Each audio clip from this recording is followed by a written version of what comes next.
Assalamualaikum warahmatullahi wabarakatuh. Perkenalkan, nama saya Firly Apriansa. Pada kesempatan kali ini, di mata kuliah jaringan komputer, saya akan sedikit menjelaskan mengenai OSI model atau OSI layer. Langsung saja, tanpa berbasa-basi, kita akan menuju ke pembahasannya. Yang pertama, apa itu OSI model? OSI atau Open System Interconnection Model merupakan sebuah model referensi yang diciptakan dari sebuah kerangka yang bersifat konseptual. Namun, saat ini telah berkembang dan menjadi sebuah standarisasi khusus berkaitan dengan koneksi komputer. Lalu apa sih tujuan dari OSI ini? Tujuan dari pembuatan OSI layer adalah menjadi model rujukan bagi setiap vendor atau developer, sehingga produk atau perangkat lunak yang dibuat memiliki sifat interpolate, yang berarti user dapat melakukan kerja sama dengan produk atau sistem tanpa perlu melakukan penanganan secara khusus atau secara spesial. Pada OSI layer, terdapat 7 model yang ada di dalamnya. Yang pertama, yang lapisan ke-7 atau lapisan pertama adalah application, lalu presentation, session, transport, network, data link, dan physical. Kita akan menuju ke slide berikutnya untuk penjelasan lebih lanjut. Yang pertama ada application layer, atau lapisan ke-7. Application layer adalah lapisan yang menjadi pusat atau center terjadinya suatu interaksi antar pengguna dan dengan aplikasi yang bekerja menggunakan fungsionalitas sebuah jaringan. Selain itu juga mempunyai fungsi untuk melakukan konfigurasi mengenai bagaimana cara aplikasi dapat bekerja menggunakan resource jaringan. Lalu di lapisan ke-6 ada presentation layer. Lapisan yang ke-6 adalah presentation layer di mana mempunyai fungsi untuk mentranslasikan format data yang akan ditransmisikan oleh aplikasi melalui jaringan ke format yang dapat ditransmisikan oleh sebuah jaringan. Lalu di lapisan kelima ada session layer. Session layer merupakan lapisan yang berfungsi untuk mendefinisikan bagaimana sebuah koneksi dapat dibuat, dikelola, dan juga dikembangkan. Contoh protokol yang berada pada session layer adalah NFS, SMB, RTP, dan lain-lainnya. Di lapisan selanjutnya ada transport layer.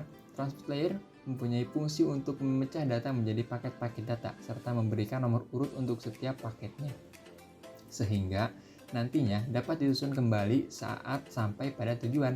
Pada layer ini juga menentukan protokol yang akan digunakan untuk mentransmisikan data, seperti protokol TCP. Terus di lapisan ketiga ada network layer. Tugas dari network layer adalah membuat header atau paket yang berisi informasi IP atau Internet Protocol, baik IP pengirim atau IP tujuan data. Pada suatu kondisi, network layer juga melakukan proses routing melalui internetworking dengan menggunakan bantuan router dan switch pada layer ketiga. Lalu ada lapisan kedua yaitu data link layer. Pada data link layer memiliki tugas untuk menentukan setiap bit data dikelompokkan menjadi format yang disebut dengan frame.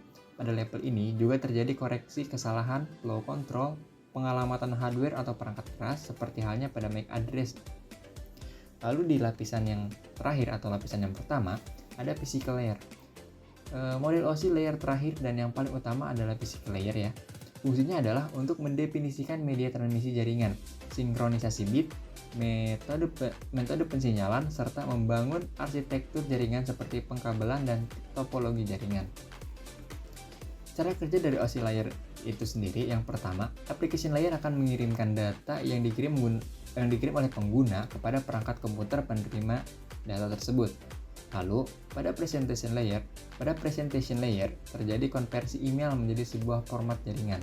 Selanjutnya, pada session layer akan membentuk sesi perjalanan data hingga seluruh proses pengiriman data selesai dilaksanakan. Lalu, di dalam transport layer, pengirim melakukan pemecahan data, kemudian data tersebut dikumpulkan pada transport layer penerima. Selanjutnya, pada network layer, dibuatkan sebuah alamat sehingga dapat menentukan atau mengarahkan data hingga sampai pada tujuan yang benar. Di dalam data link layer akan dilakukan pembentukan data menjadi bentuk frame serta alamat fisik.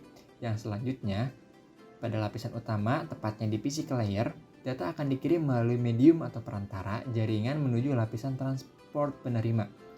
Dan hal terakhir adalah alur jalannya proses akan terbalik dari physical layer menuju application layer nantinya akan mengarah pada jaringan komputer penerima.